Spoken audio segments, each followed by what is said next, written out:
일어나신다. 오늘 우리가 상고하려고 하는 본문의 말씀은 주로 세례 요한, 그리고 세례 요한의 사역, 예수님의 세례 받으시는 장면까지 공부를 하고 할 텐데요. 1절에 보면, 3장 1절에 보면, 그때의 세례 요한이 이르러 유대 광야에서 전파하여 가로되 회개하라 천국이 가까웠느니라 하였으니, 그러면서 세례 요한에 대해서 3절에 보면 구약에 예언되었던 하나님의 사람이다 라고 말씀을 해요. 이 사람 이름이 요한이잖아요. 그런데 세례란 말을 붙이는 것은 이 요한의 사역은 세례예요, 세례. 다른 거 안 했습니다. 이 요한이 귀신을 쫓았다든지 병을 고쳤다든지 그런 거 전혀 없어요. 예수님보다 6개월 먼저 와서 그가 한 일은 예수님의 길을 예비하면서 사람들에게 회개의 세례를, 회개의 복음을 외치면서 그들에게 세례를 주는 거예요, 세례. 그래서 우리가 요한을 말할 때 세례 요한, 그런 겁니다. 이런 거를 보면요, 하나님께서 우리들을 쓰시는 방향이 다 달라요. 네. 그러니까 모든 사람이 다 말씀을 전해야 되는 것도 아니고, 모든 사역자가 다 귀신을 쫓아야 되는 것도 아니고, 모든 사역자가 다 병을 고쳐야 되는 것도 아니에요. 어떤 사람은 그냥 세례만 주고, 어떤 사람은 말씀을 전하고, 어떤 사람은 병을 고치고, 어떤 사람은 귀신을 쫓고, 어떤 사람은 전혀 겉으로 드러나지 않는 곳에서 그냥 번역만 하고, 하나님께서 우리를 쓰시는 그 용도가 다 다르다는 거죠. 그러니까 세례 요한이, 복음서에 세례 요한이 병 고쳤다는 흔적이 하나도 없습니다. 그러면 세례 요한이 그러면 작은 사역자냐? 아닙니다. 예수님께서 말씀하시기를 여자가 낳은 자 중에 세례 요한보다 큰 자가 없다 그랬어요. 사람이 보는 거하고 달라요. 귀신을 쫓은 것도 없고 병을 고친 것도 없고 능력을 행한 것도 없는데 예수님은 세례 요한에 대해서 여자가 낳은 자 중에 세례 요한보다 큰 자가 없다, 그렇게 말씀하신 거예요. 그러니까 하나님께서 우리를 쓰실 때는 다 용도가 다릅니다. 그래서 우리가 이단이 아닌 이상 서로를 다 인정해야 돼요. 그리고 존중해줘야 됩니다. 네. 나는 설교를 하고 어떤 사람은 뒤에서 번역하는 일만 하니까 저는 드러나고 번역하는 사람은 드러나지 않으니까 내가 더 훨씬 그 사람보다 낫다, 그런 생각은 태초에 하지 말아야 돼요. 네. 우리 몸의 장기를 보면 이렇게 겉으로 드러난 눈, 코, 입, 귀가 있는가 하면 정말 중요하지만 겉으로 드러나지 않은 안에 장기들이 있다, 장기들. 네. 그런 장기들이 그러면 눈이나 귀나 이런 손보다 기능이 못하냐? 아닙니다. 네. 우리의 이 속에 있는 장기들이 기능을 해주지 못하면 우리가 아무리 먹어도 소용이 없는 거예요. 아무리 먹어도 소용없습니다. 그러니까 예수님도 고린도전서 12장에서 은사에 대해서 말씀하셨어요. 고린도 교회가 서로 우열을 다퉜어요. 그래서 병 고치는 은사가 제일 낫고 방언 은사는 꿀앱이다. 전혀 그게 아니거든요. 9가지 은사를 말씀하셨지만 순서를 그냥 말씀한 것 뿐이지 그게 맨 먼저 나오는 은사가 1등이다. 그건 전혀 아닙니다. 은사에는 우열이 없어요. 네. 그래서 그 뒤에 쭉 말씀하시기를 다 눈이냐? 그러면 냄새 맡는 코는 어디냐? 다 입이냐? 그러면 보는 눈은 어디냐? 그러니까 모든 기능들이 다 이렇게 연합해서 유기적 기능을 통해서 온몸을 건강하게 하듯이 하나님의 나라에도 보면 사람마다 용도가 틀려요. 그러니까 우리가 서로 이렇게 배타적인 관계를 가지면 안 됩니다. 당신의 은사나 당신의 사역은 나보다 못해, 그런 생각은 꿈에도 하면 안 돼요. 모든 사역이 다 하나님 나라를 확장하는데 소중한 사역들이에요.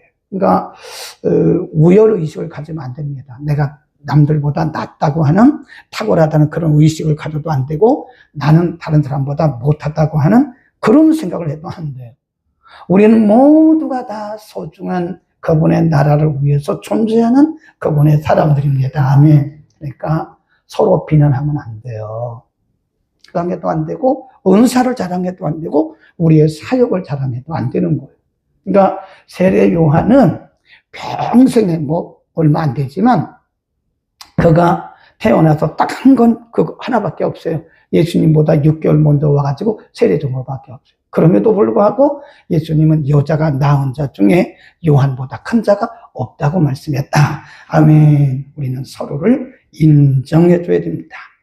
그 다음에 세례 요한의 생활을 한번 보자고요. 4절입니다. 4절 시작. 이 요한은 약대 털옷을 입고 허리에 가죽띠를 띠고 음식은 메뚜기와 석청이었더라. 메뚜기, 그가 먹는 것은 메뚜기고 석청이고, 이거 오늘날로 말하면 굉장히 비싼 겁니다. 그렇죠? 오늘날로 말하면 거기 보세요. 약대 털옷, 그거 굉장히 비싸다니까요. 약대 털옷 오늘날로 말하면 몇백만 원 할걸요? 네, 약대 털옷. 허리에 있는 가죽띠 얼마나 비싸겠어요? 그리고 음식은 메뚜기와 석청. 그런데 그 당시 이거는요, 평범한 사람들의 옷도 아니고 평범 이하의 사람들의 음식입니다. 그러니까 야생. 우리가 그 이스라엘 땅, 저 요르단 이쪽으로 가보면요, 베드윈이죠, 베드윈. 베드윈 얘기 들어보셨죠? 이 사람들은 국적이 없어요. 이름도 없습니다. 글도 없어요. 그냥 말만 하는 거예요, 말.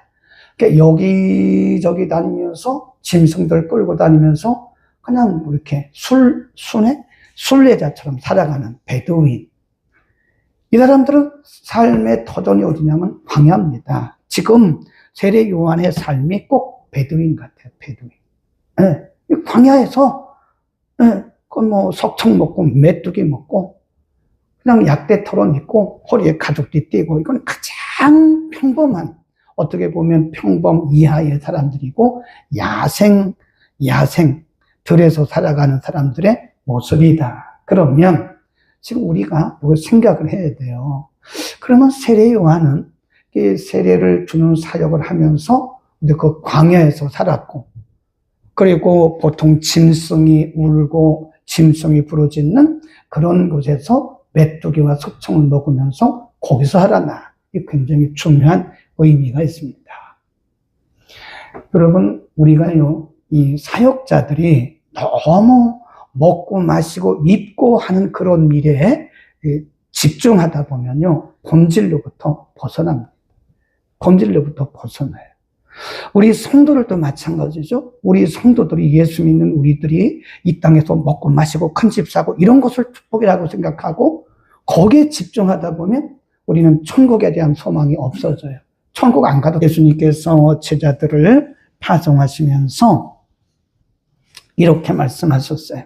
9장 3절입니다. 3절, 누가복음 9장 3절 시작.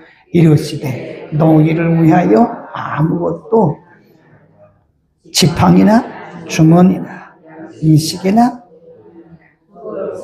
두 벌 옷을 갖지 마라. 거기 보면 지팡이 하나면 족하다. 주머니 그 하나면 존대, 하나면 좋다. 이게 어떤 양식도 미리 막 준비해가지고 그럴 필요가 없다는 거예요. 여기에는 두 가지 의미가 있다고 했죠. 하나는 하나님께서 하나님의 일꾼들을 세우실 때는 하나님의 책임을 지세요. 우리가 미리 염려하고 걱정할 거 없다니까요. 네. 어느 곳에 가든지 하나님이 예비하신 그곳에 머물라고 말씀했고, 지팡이 2개, 신발 2켤레, 이거 다 필요 없다. 하나씩만 갖고 와요, 하나. 그 이유는 하나님께서 책임져 주시기 때문에 하나님을 신뢰하고 가라는 거예요. 또 한 가지는 불필요한 것들에 우리가 잘못 집중하다 보면 본질로부터 벗어납니다. 사역자는, 제자들은 복음을 전하는 게 하나님의 부르심의 목적이에요.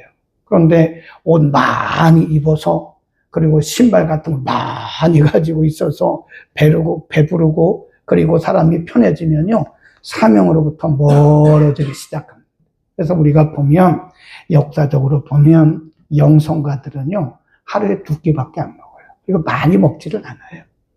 사람이 많이 배부르게 먹다 보면요, 이 사람이 영성이, 그렇다고 먹지 말라는 건 아니지만, 꼭 그런 건 아니지만, 사람이 너무 많이 먹고 배부르다 보면 사람이 어떤 영적 감각은 둔해집니다. 그래서 옛날 영성가들을 보면요, 하루에 2끼밖에 안 먹어요. 그러니까 조금 먹어요.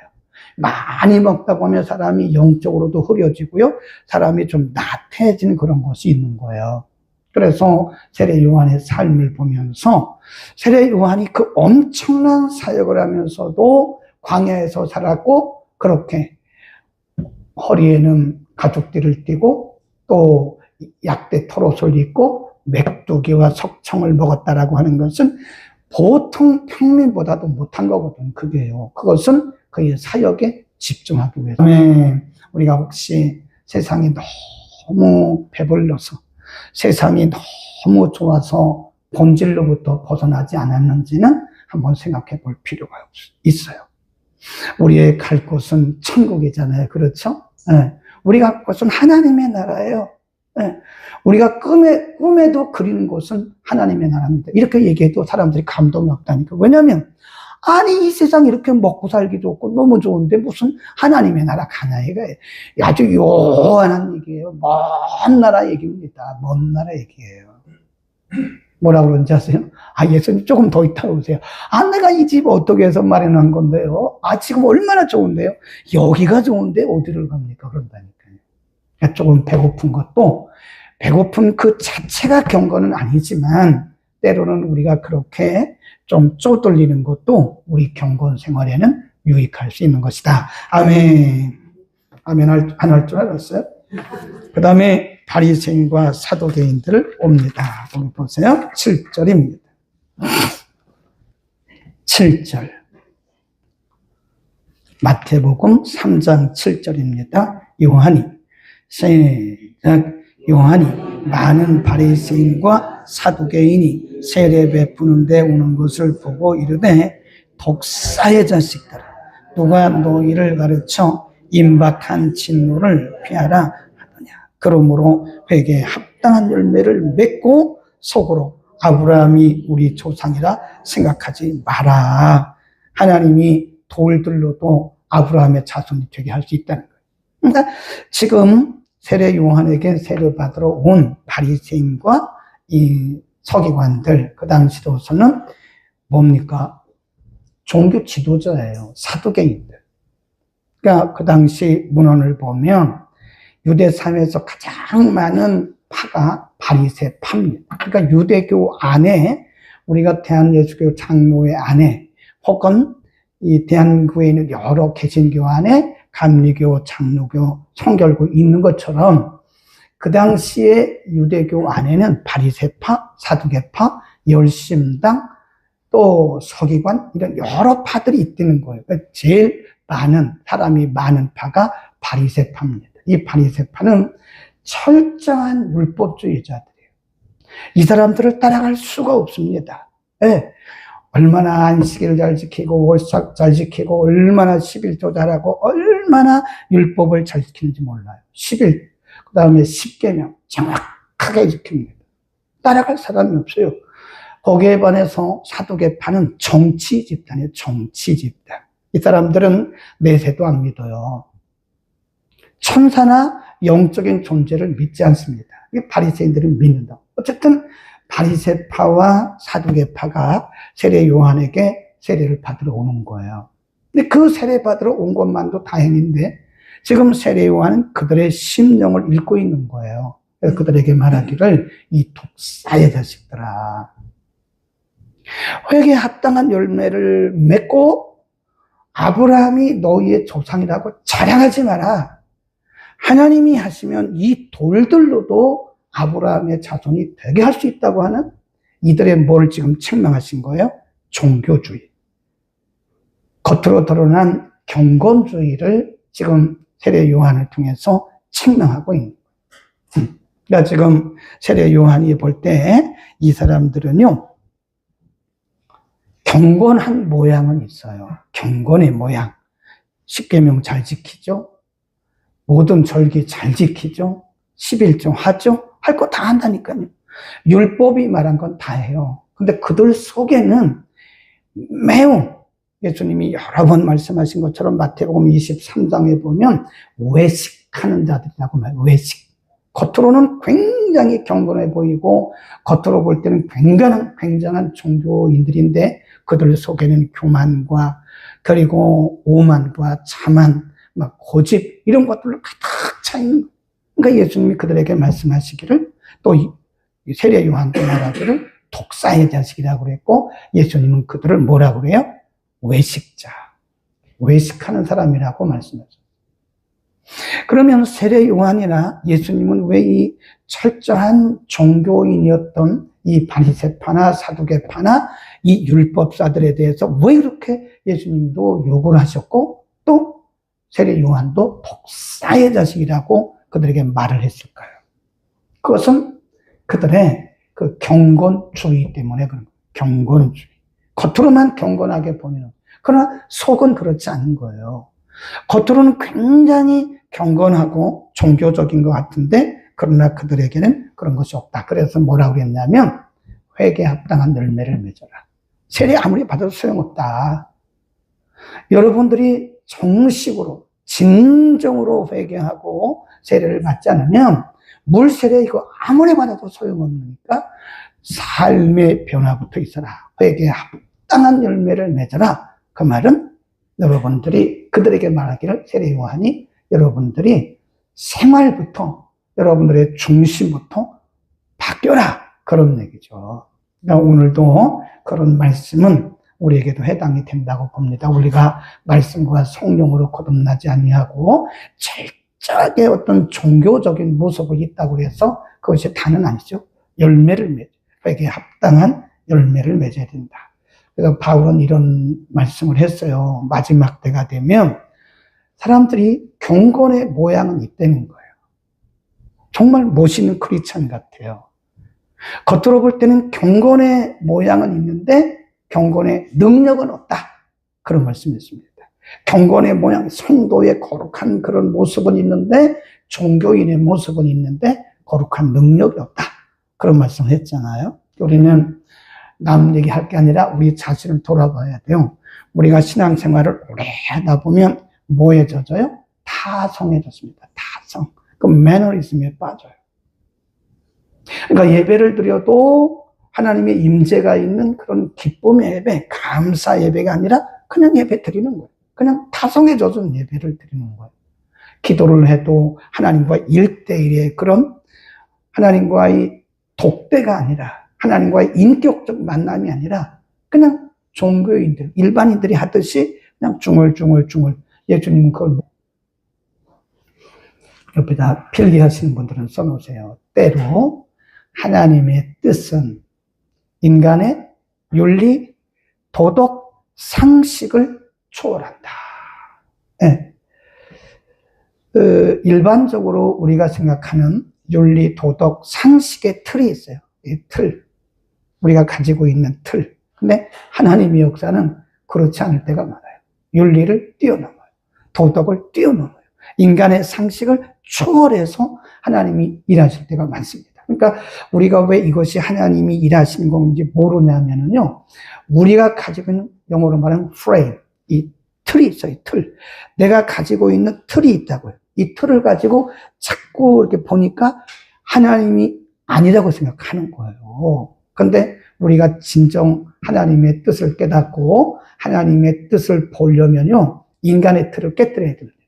윤리, 도덕, 상식 이런 것들을 깨뜨리지 않고는 우리가 하나님의 뜻을 발견하기가 어렵습니다. 때로는 우리가 생각했던 것과는 정반대해서 하나님의 뜻이 이루어질 때가 있어요. 모든 사람이 다 아니라고 말했는데 하나님은 그 방법을 통해서 일하실 수가 있는 거예요. 그러니까 우리가 정말 하나님의 뜻을 깨닫고 하나님의 뜻을 발견하기를 원한다고 하면 우리가 기존에 가지고 있는 우리의 선지식이 있어요. 선지식. 선지식이 뭐죠? 기존에 우리가 가지고 있는 지식, 또 선경험이 있습니다. 내가 이전에 경험했던 그런 선 경험을 가지고 지금도 일하시는 하나님의 역사를 자꾸 이렇게 생각하려고 그러면 아닙니다. 그러니까 이건 아니야, 이건 아니야. 그런데 어떨 때 이게 하나님의 뜻일 경우가 많아요. 우리의 윤리, 도덕, 상식의 틀을 깨뜨려야 되고, 우리가 이전에 가지고 있었던 그런 선 지식을 그것도 내려놔야 돼. 옛날에 어디서 듣고 책 보고 어떤 분에게 배운 걸 그걸 딱 내려놔야 되는데 그걸 가지고 있는 거예요. 네, 가지고 있어요. 제가 위에서 이렇게 보면 보여요. 어떤 분들은 여러분 교회 올 때 주석 성경 가지고 오지 마세요.